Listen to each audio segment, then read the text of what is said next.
Continue reading Bhagavad Gita as it is by A.C. Bhaktivedanta Swami Prabhupada. Bhagavad Gita chapter 2 daily reading series. Bhagavad Gita chapter 2 text 19. Ye enam vetti hantaram yas chainam manyate hatam ubauto na vijanito nayam hanti na hanyate.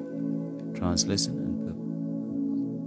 Neither he who thinks the living entity, the slayer, nor he who thinks it slain is in knowledge, for the self slays not nor in slain. When an embodied living entity is hurt by fatal weapons, it is to be known that the living entity within the body is not killed. The spirit soul is so small that it is impossible to kill him by any material weapon, as will be evident from subsequent verses. Nor is the living entity killable, because of his spiritual constitution. What is killed is supposed to be killed is the body only. This, however, does not at all encourage killing of the body. The Vedic injunction is Ma himsayat sarva bhutani. Never commit violence to anyone, nor does understanding that the living entity is not killed encourage animal slaughter. Killing the body of anyone without authority is abominable and is punishable by the law of the state as well as by the law of the Lord. Arjuna, however, is being engaged in killing for the principle of religion and not whimsically. Na jayate miryate va kadachin nayam bhutva bhavita va na bhuya ajo nityo sasvato ayam purano nahanyate hanimane sarire. For the soul there is neither birth nor death at any time. He has not come into being, does not come into being, and will not come into being. He is unborn, eternal, ever-existing, and primeval. He is not slain when the body is slain. Qualitatively, the small atomic fragmental part of the Supreme Spirit is one with the Supreme. He undergoes no changes like the body. Sometimes the soul is called the steady or kutastha. The body is subject to 6 kinds of transformations.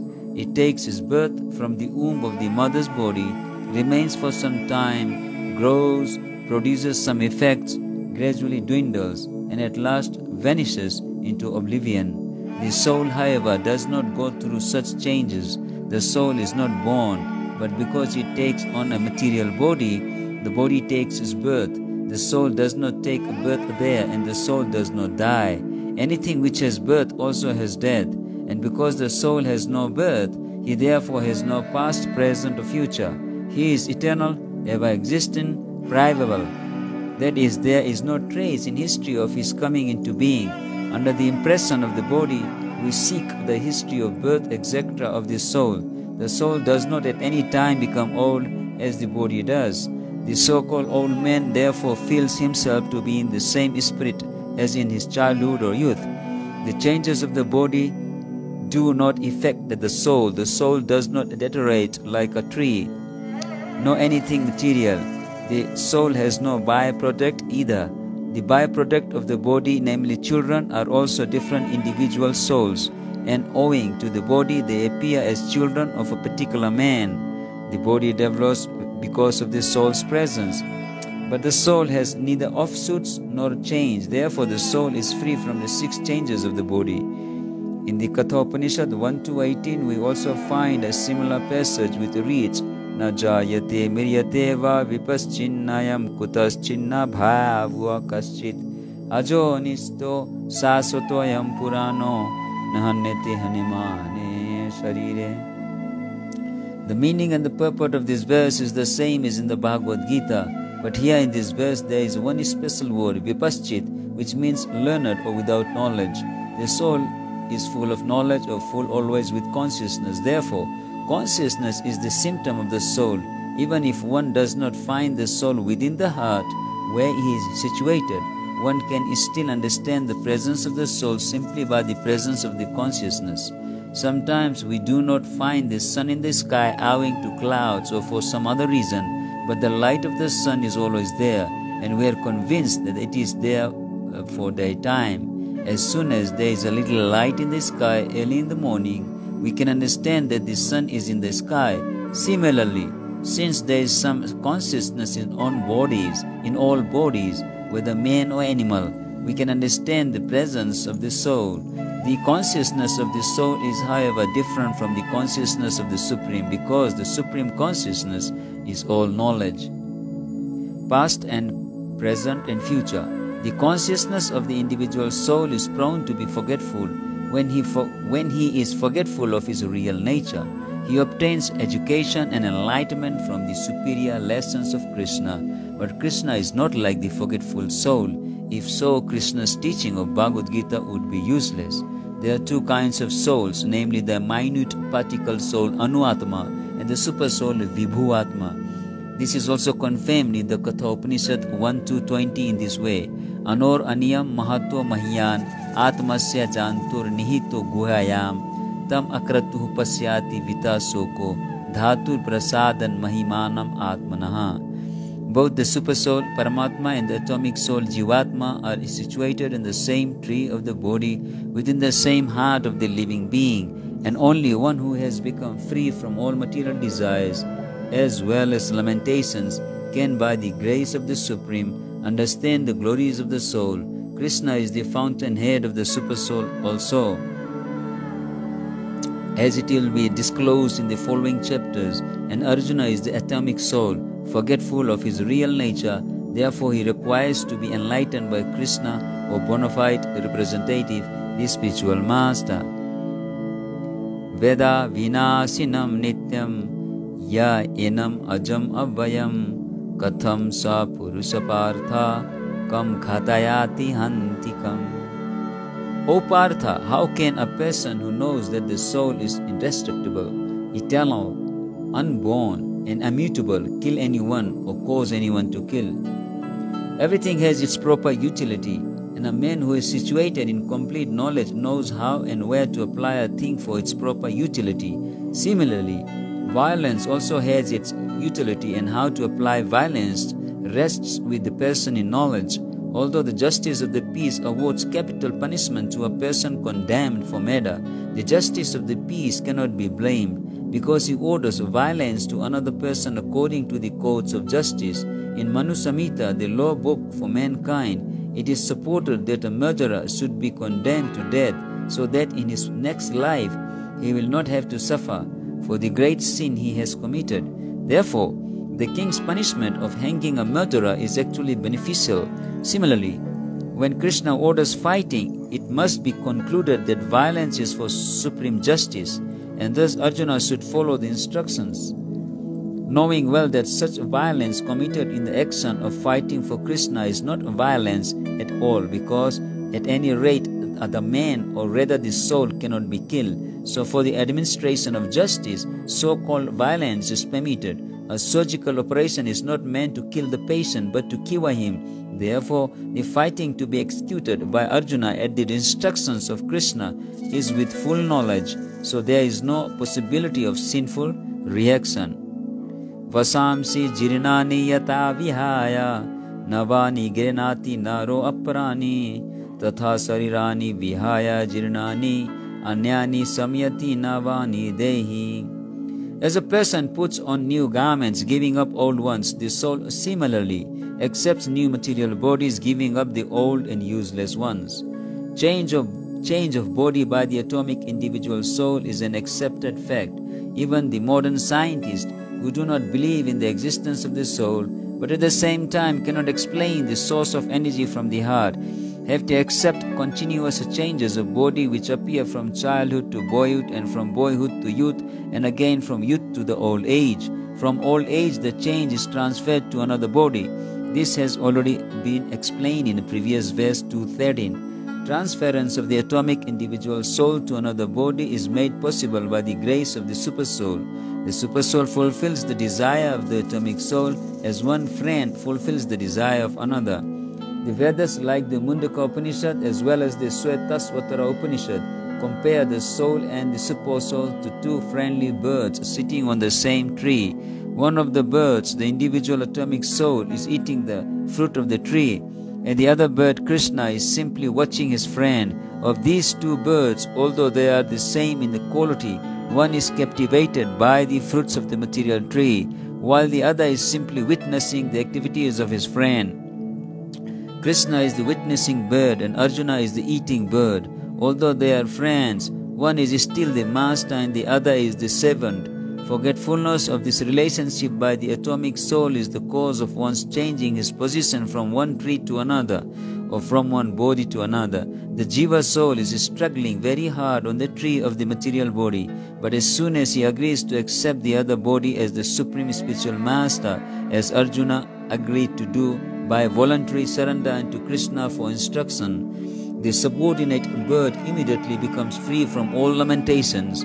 Both the Mundaka Upanishad 3.1.2 and Svetaswara Upanishad 4.7 confirms this. Samane vrikshe puruso nimagno anisaya sochati muhyamanaha justam yada pasyati anyam isam asya mahimanam iti vitis sokha. Although the two birds are in the same tree, the eating bird is fully engrossed with anxiety and moroseness as the enjoyer of the fruits of the tree. But if in some way or the other he turns his face to his friend, the Lord, and knows his glories, at once the suffering bird becomes free from all anxieties. Arjuna has now turned his face toward his eternal friend Krishna and is understanding the Bhagavad Gita from him. And thus hearing from Krishna he can understand the supreme glories of the Lord and be free from lamentation. Arjuna is advised herewith by the Lord not to lament for the bodily changes of his old grandfather and his teacher. He should rather be happy to kill their bodies in the righteous fight so that they may be cleansed at once of all reactions from various bodily activities. One who lays down his life on the sacrificial altar or in the proper battlefield is at once cleansed of bodily reactions and promoted to a higher status of life. So there was no cause for Arjuna's lamentation. Nainam chindanti sastrani nainam dahati pavaka na chainam kledayanti apo na sosyati maruta. The soul can never be cut to pieces by any weapon, nor burnt by fire, nor moistened by water, nor withered by the wind. All kinds of weapons, swords, flames, weapons, rain weapons, tornado weapons, etc. are unable to kill the spirit soul.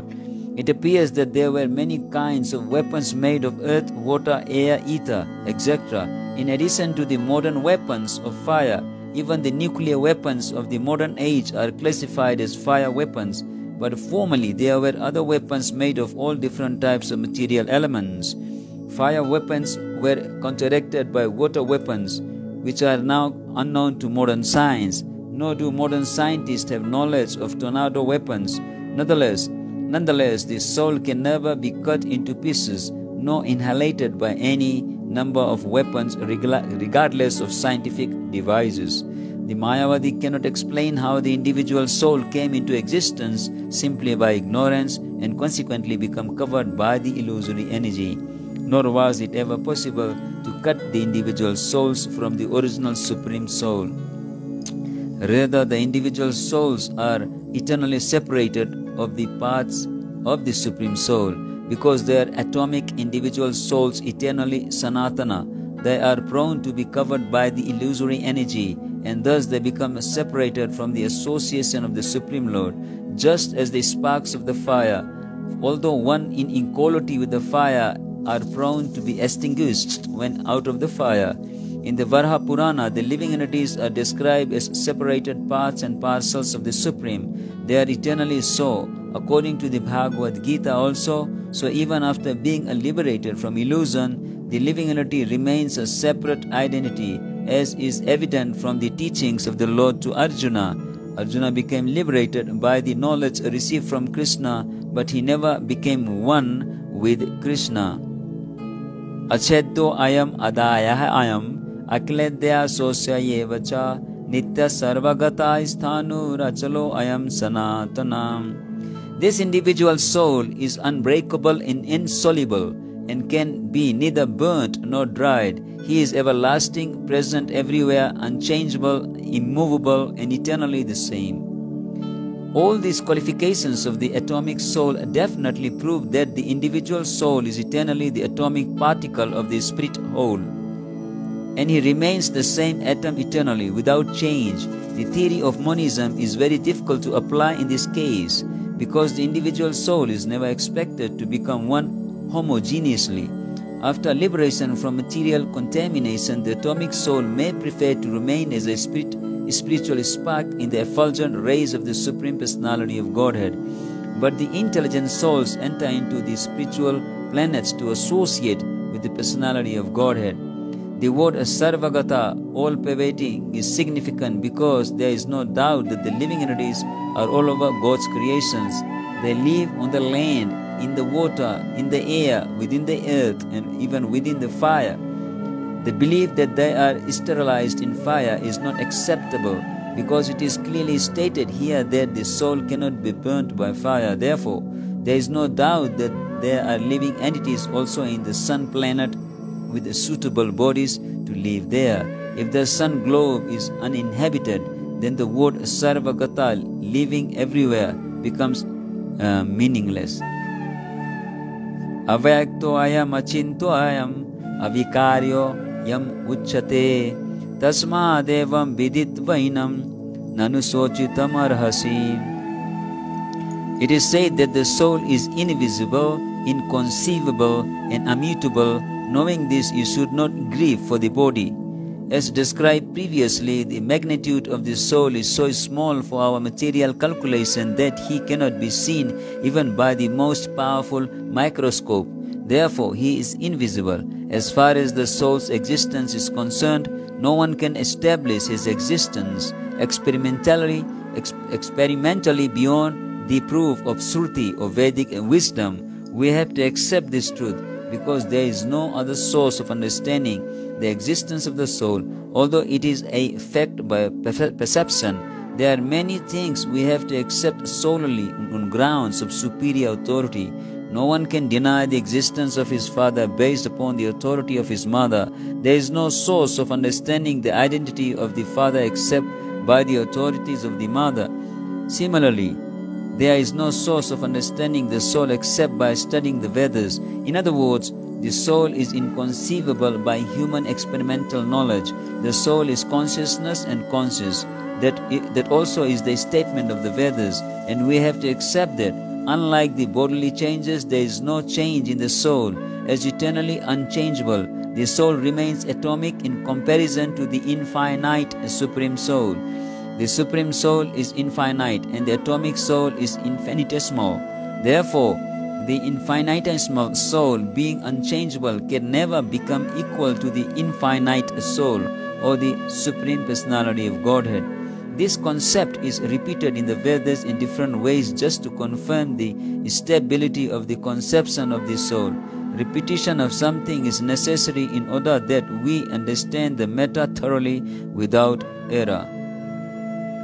Atha chainam jatam nityam va maniyase mritam tatha pitum mahabhavo nainam sochitam arhasi.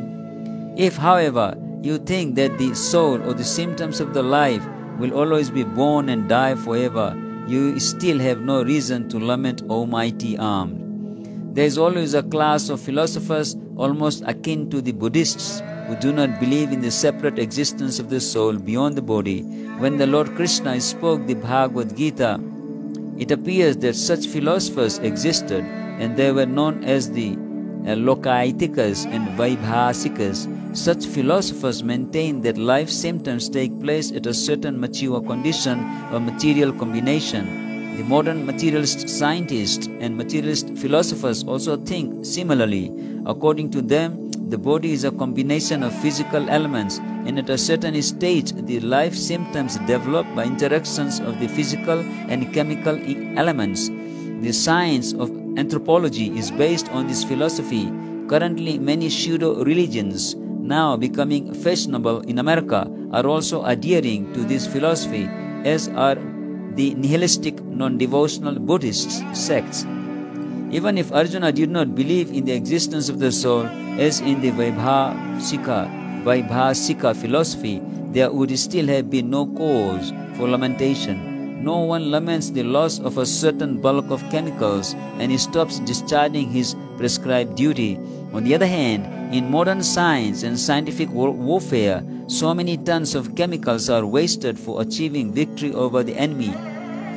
According to the Vaibhasika philosophy, the so-called soul or Atma vanishes along with the deterioration of the body. So in any case, whether Arjuna accepted the Vedic conclusion that there is an atomic soul or he did not believe in the existence of the soul, he had no reason to lament. According to this theory, since there are so many living entities generating out of matter every moment, and so many of them are being vanquished every moment, there is no need to grieve for such incidents. If there were no rebirth for the soul, Arjuna had no reason to be afraid of being affected by sinful reactions due to his killing his grandfather and teacher.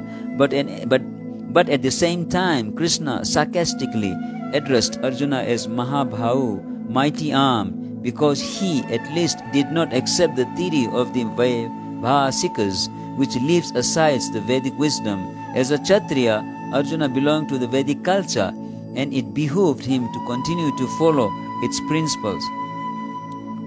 Jatas hi dhruvam ritur dhruvam janma mritasya cha tasmat aparhyar harte na tvam sochitam arhasi. One who has taken his birth is sure to die, and after death one is sure to take birth again. Therefore, in the unavoidable discharge of your duty, you should not lament. One has to take birth according to one's activities of life, and after finishing one term of activities, one has to die to take birth for the next.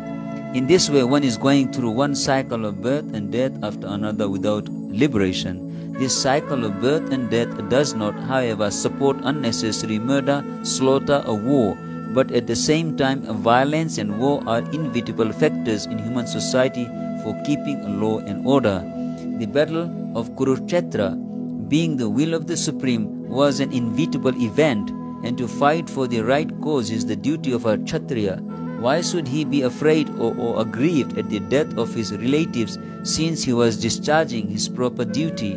He did not deserve to break the law, thereby becoming subjected to the reactions of sinful acts, of which he was so afraid. By avoiding the discharge of his proper duty, he would not be able to stop the death of his relatives, and he would be degraded to his selection of the wrong path of action. Avyakta dhini bhutani vyakta madhyani bharata avyakta nidhanani yeva tatra ka paridevanam. All created beings are unmanifest in their beginning, manifest in their interim state, and unmanifest again when annihilated. So what need is there for lamentation, excepting that there are two classes and philosophers, one believing in the existence of the soul and the other not believing in the existence of the soul? There is no cause for lamentation in either case. Non-believers in the existence of the soul are called atheists by followers of Vedic wisdom. Yet even if for argument's sake we accept this atheistic theory, there is still no cause for lamentation. Apart from the separate existence of the soul, the material elements remain unmanifested before creation. From this subtle state of non-manifestation comes manifestation. Just as form, ether, air is generated. From air, fire is generated. From fire, water is generated. And from water, earth becomes manifested. From the earth, many varieties of manifestations take place.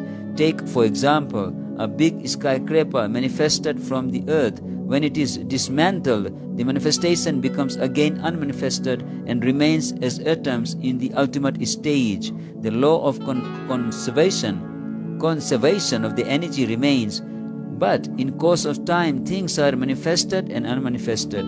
That is the difference. Then what cause is there for lamentation either in the stage of manifestation or in unmanifestation? Somehow or other, even in the unmanifested stage, things are not lost, both at the beginning and at the end. All elements remained unmanifested, and only in the middle are they manifested, and this does not make any real material difference.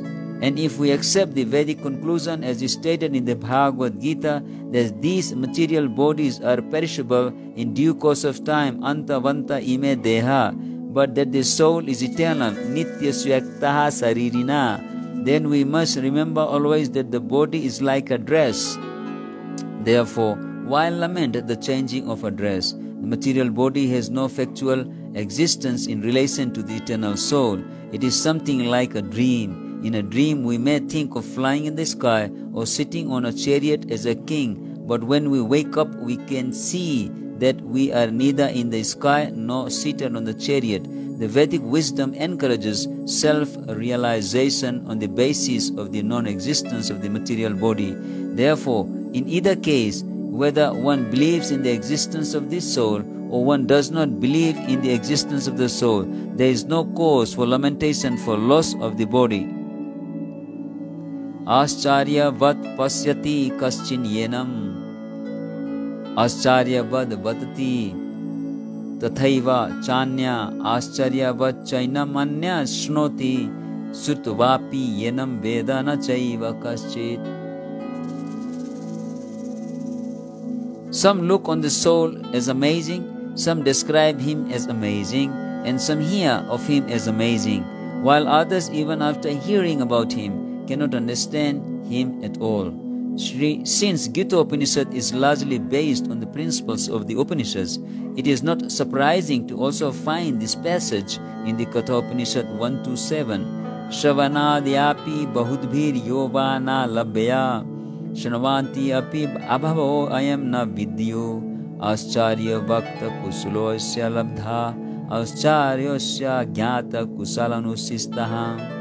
The fact that the atomic soul is within the body of a gigantic animal, in the body of a gigantic banyan tree, and also in the microbe germs, millions and billions of which occupy only an inch of space, is certainly very amazing.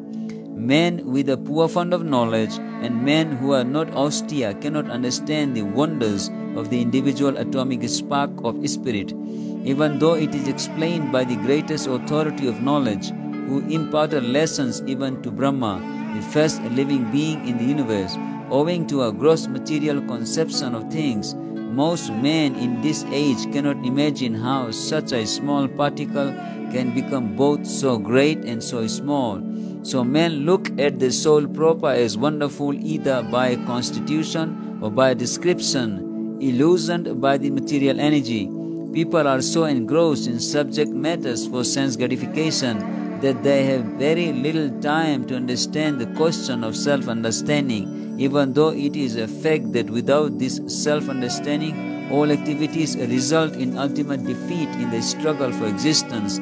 Perhaps they have no idea that one must think of the soul and thus make a solution to the material miseries. Some people who are inclined to hear about the soul may be attending lectures in good association, but sometimes, owing to ignorance, they are misguided by acceptance of the super soul and the atomic soul as one without distinctions of magnitude.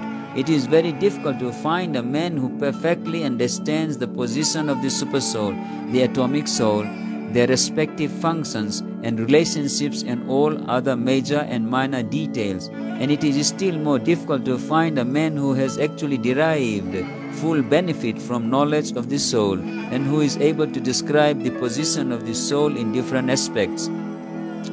But if somehow or other one is able to understand the subject matter of the soul, then one's life is successful. The easiest process for understanding the subject matter of self, however, is to accept the statements of the Bhagavad Gita spoken by the greatest authority, Lord Krishna, without being deviated by their theories, by other theories. But it also requires a great deal of penance and sacrifice, either in this life or in the previous ones. Before one is able to accept Krishna as the Supreme Personality of Godhead, Krishna can, however, be known as such by the causeless mercy of the pure devotees and by no other way. Dehi nityam avadyo ayam dehe sarvasya bharata tasmad sarvani bhutani natam sochitam arhasi.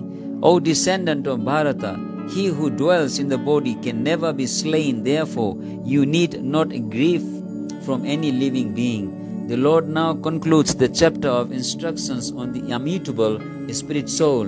In describing the immortal soul in various ways, Lord Krishna establishes that the soul is immortal and the body is temporary. Therefore, Arjuna, as a Kshatriya, should not abandon his duty out of fear that his grandfather and teacher Bhishma and Drona will die in the battle. On the authority of Sri Krishna, one has to believe that there is a soul different from the material body, not that there is no such thing as soul, or that living symptoms develop at a certain stage of material maturity resulting from the interaction of chemicals.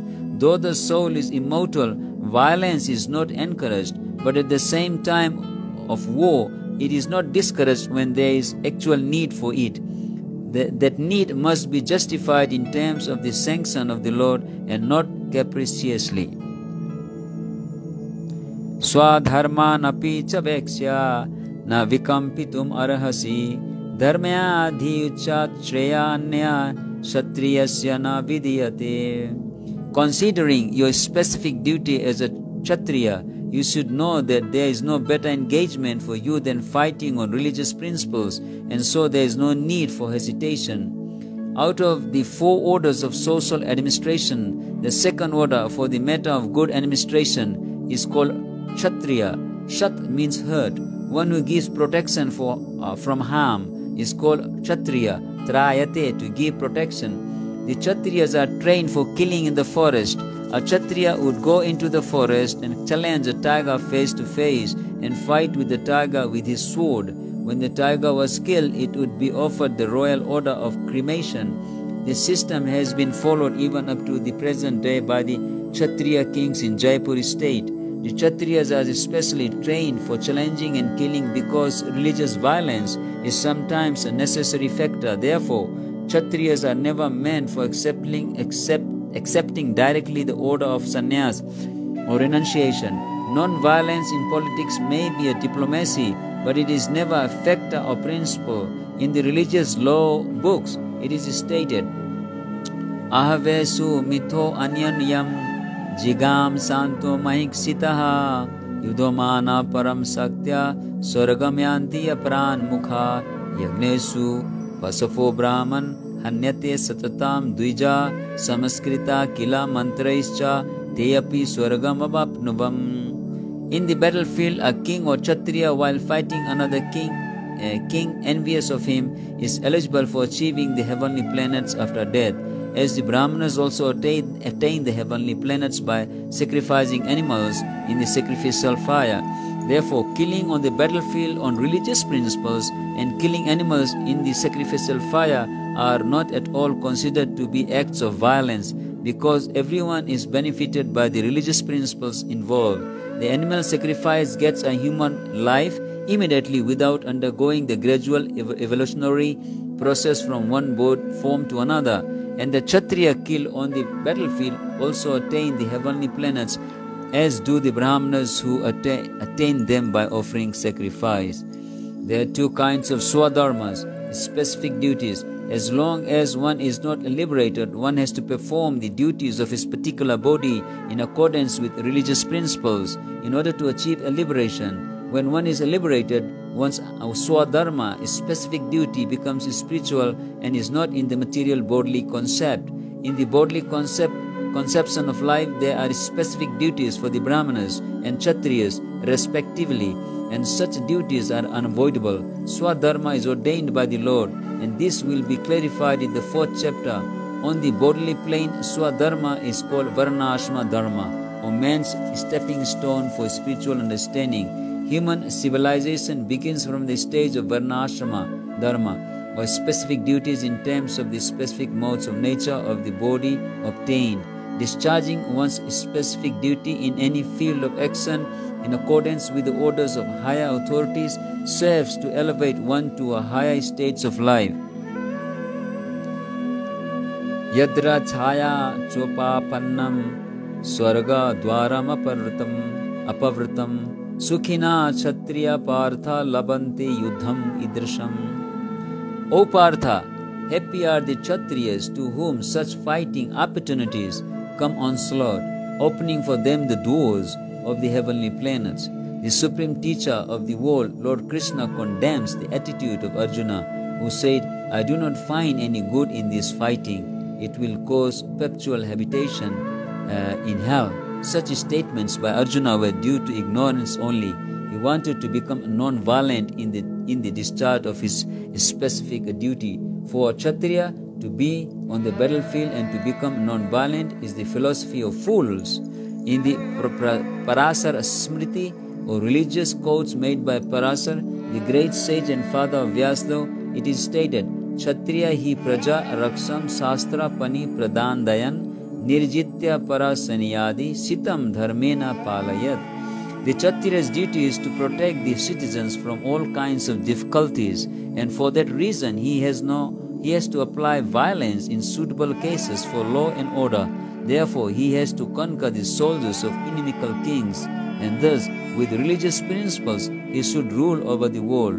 Considering all aspects, Arjuna had no reason to refrain from fighting. If he should conquer his enemies, he would enjoy the kingdom, and if he should die in the battle, he would be elevated to the heavenly planets, whose doors were wide open to him. Fighting would be for his benefit in either case. Atha chetvam imam dharmayam sangramam na karisyasi tatha swa dharmam kirtim cha hitva papam ebabsyasi. If, however, you do not perform your religious duties for fighting, then you will certainly incur sins for neglecting your duties and thus lose your reputation as a fighter. Arjuna was a famous fighter, and he attained fame by fighting many great demigods, including even Lord Shiva. After fighting and defeating Lord Shiva in the dress of a hunter, Arjuna pleased the Lord and received as a reward a weapon called Pasupata Astra. Everyone knew that he was a great warrior. Even Dronacharya gave him benedictions and awarded him the special weapon by which he could kill even his teacher. So he was credited with so many military certificates from many authorities, including his adoptive father Indra, the heavenly king. But if he abandoned the battle, not only would he neglect his specific duty as a Kshatriya, but he would lose all his fame and good name and thus prepare his royal road to hell.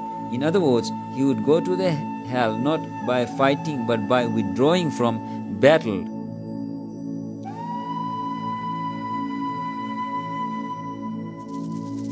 Akirtim chapi bhutani katha isyanti te abhyayam sambhavistasya chikirtir maranad atirichyate.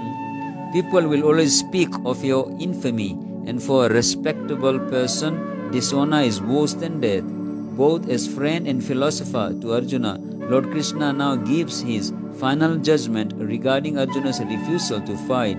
The Lord says, Arjuna, if you leave the battlefield before the battle even begins, people will call you a coward. And if you think that people may call you bad names, but that you will save your life by fleeing the battlefield, then my advice that you would do better to die in the battle. For a respectable man like you, ill fame is worse than death, so you should not flee or fear of your life. Better to die in the battle. That will save you from the ill fame of misusing my friendship and from losing your prestige in society. So the final judgment of the Lord was for Arjuna to die in the battlefield and not withdraw. Bhayat ranat uparatat mamsyante tvam maharatha yasam chatum bahumato bhutva yasyasi lagavam. The great generals who have highly esteemed your name and fame will think that you have left the battlefield out of fear only, and thus they will consider you insignificant. Lord Krishna continued to give his verdict to Arjuna. Do not think that the great generals like Duryodhana, Karna and other contemporaries will think that you have left the battlefield out of compassion for your brothers and grandfather. They will think that you have left out of fear of your life, and thus their high estimation of your personality will go to hell. Abachya badamscha bahun vadisyanti tavahita nindantastava samarthyam tato dukhataram nukim. Your enemies will describe you in many unkind words and scorn your ability. what could be more painful for you? Lord Krishna was astonished in the beginning at Arjuna's uncalled for plea for compassion, and he described his compassion as befitting the non-Aryans. Now in so many words, he has proved his statements against Arjuna's so-called compassion. Hato va parapsyasi swargam jitva va bhoksyase mahim tasmat utasta kaunteya yudhaya kritam nischayam. O son of Kunti, either you will be killed on the battlefield and attain the heavenly planets, or you will conquer and enjoy the earthly kingdom. Therefore get up with determination and fight. Even though there was no certainty of victory for Arjuna's side, he still had to fight, for even being killed there, he could be elevated into the heavenly planets. Sukha dukhe same kirtava labha labho jaya javo tatho yudhaya yujyasva naivam papam evapsyasi. Do thou fight for the sake of fighting without considering happiness or distress, loss or gain, victory or defeat, and by so doing you shall never incur sin. Lord Krishna now directly says that Arjuna should fight for the sake of fighting because he desires the battle. There is no considerations of happiness or distress, profit or loss, victory or defeat in the activities of Krishna consciousness.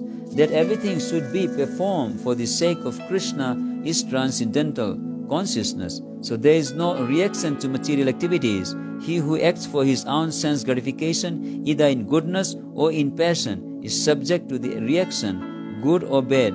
But he who has completely surrendered himself in the activities of Krishna consciousness is no longer obliged to anyone, nor is he a debtor to anyone, as one is in the ordinary course of activities. It is said, Devarishi Bhutapta Nirnam Pitranam Na Kinkoro Nayam Rinicha Rajan Sarvatmanaya Saranam Saranayam Gato Mukundam Parihartha Kartum. Anyone who has completely surrendered unto Krishna Mukunda, giving up all other duties, is no longer a debtor, nor is he obliged to anyone, nor the demigods, nor the sages, nor the people in general, nor non-kinsmen, nor humanity, nor forefathers. Bhagavatam 11.541. That is the indirect hint given by Krishna to Arjuna in this verse, and the matter will be more clearly explained in the following verses. Eso esate abhihita sankhye buddhir yoge tu imam shrunu buddhya yukte yaya partha karma bandham praharyasi. Thus far I have described this knowledge to you through analytical study. Now listen as I explain it in terms of working without fruitive results. O son of Pritha, when you act in such knowledge, you can free yourself from the bondage of work. According to the Nirukti or the Vedic dictionary, Sankhya means that which describes things in detail, and Sankhya refers to that philosophy which describes the real nature of the soul, and yoga involves controlling the senses. Arjuna's proposal not to fight was based on sense gratification. Forgetting his prime duty, he wanted to cease fighting because he thought that by not killing his relatives and kinsmen, he would be happier than by enjoying the kingdom after conquering his cousins and brothers, the sons of Dhritarashtra. In both ways, the basic principles were for sense gratification. Happiness derived from conquering them and happiness derived by seeing kinsmen alive are both on this basis of personal sense gratification. Even at a sacrifice of wisdom and duty, Krishna therefore wanted to explain to Arjuna that by killing the body of his grandfather, he would not be killing the soul proper. And he explained that all individual persons, including the Lord himself, are eternally individuals. There were individuals in the past, there are individuals in the present, and there will continue to remain individuals in the future. Because all of us are individual souls eternally. We simply change our bodily dress in different manners, but actually we keep our individuality even after liberation from the bondage of material dress. An analytical study of the soul and the body has been very graphically explained by Lord Krishna, and this descriptive knowledge of the soul and the body from different angles of vision has been described here as Sankhya. In terms of the Nirukti dictionary, This Sankhya has nothing to do with the Sankhya philosophy of the atheist Kapila, or long before the impostor Kapila's Sankhya. The Sankhya philosophy was expounded in the Srimad Bhagavatam by the true Lord Kapila Dev, the incarnation of Lord Krishna, who explained